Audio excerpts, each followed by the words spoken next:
وسهلا بكم محبي ومتابعي ومشاهدي قناه ابسط فكره. اتمنى تكونوا بخير وتكون فيديوهاتنا اللي فاتت بتنال اعجاب حضراتكم جميعا. النهارده ان شاء الله هنتكلم عن الفيب الفبار. هنتكلم ازاي لو فيه ريحه حرق او ريحه شياط، اتكلمنا قبل كده في الموضوع ده، بس النهارده هنوضح الحته الفنيه او التكه المهمه جدا اللي تساعدك ان ريحه الجهاز ترجع زي الاول وترجع الريحه بتاعته زي الريحه الاصليه.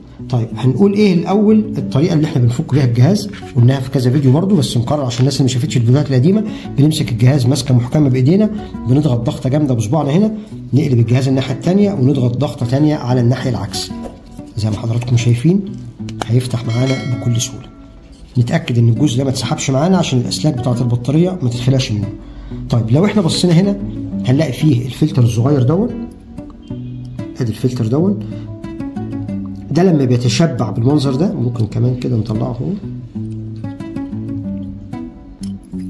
لو بصينا كده لما بيتشبع بالليكويد، لما بيتشبع بالدخان، ده بيطلع ريحه مش ظريفه في الجهاز، بيبقى طالع طعم حرق، بيبقى طالع طعم غريب، بيبقى الريحه الغريبه يعني طاغيه على الفليفر الاصلي بتاع او الطعم الاصلي بتاع الجهاز نفسه.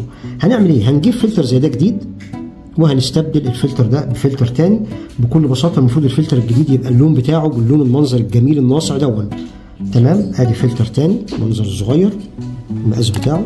بنيجي في الجزء ده بنضغط ضغط بايدينا كده وبنعيد زي ما احنا عملنا التركيب بتاعه بالظبط.